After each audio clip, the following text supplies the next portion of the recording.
For more on the strike, we're joined by the car coach, Lauren Fix.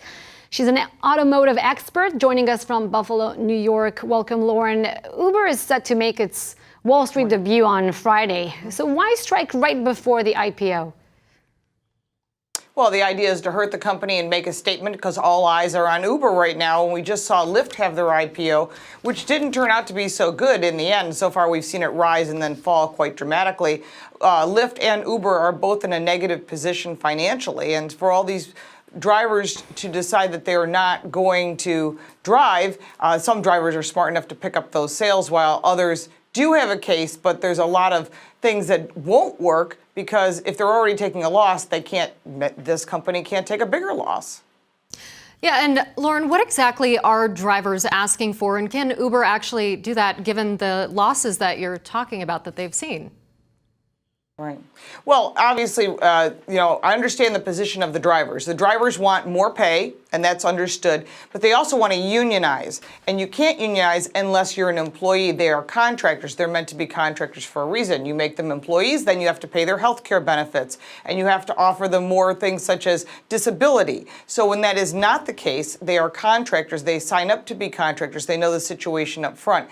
Also, you should note that the drivers do get money toward maintaining the vehicles because that is part of it. There's background checks, and of course the software to make this work costs money and has to be maintained and updated, and people have to man it on the backside. So I understand the fact that they want more money, but on the company side, they're saying, we're doing all this for you. We're even offering college classes that they're helping support and fund, but they're also taking half of the money in some cases. It depends on the city, and also drivers that were original drivers of Uber actually got a piece of the stock share that's going to go when an IPO goes live.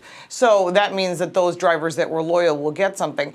I think the big thing is if all the drivers said today we're all going to quit, more drivers will fill in that gap. But if the company can't afford to pay anybody, then the company's not alive and the company goes out of business. Yeah, Lauren, in addition to the strike, there have also been rallies today. How is Uber responding? You mentioned it a little bit just now.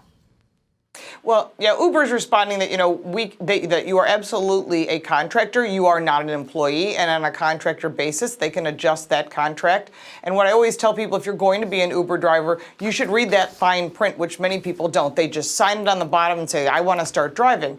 But you can also read that in the fine print, it says they can adjust your pay schedule based on their profit and loss schedule. So if they're losing money, and of course they invested in a lot of companies which have not made them successful, such as autonomous vehicles, and we had the death of that woman in Arizona that was part of the autonomy program.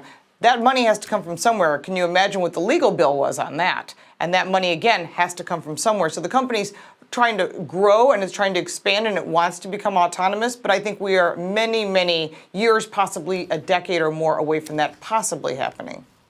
All right, Lauren Fix, thank you so much for your insight.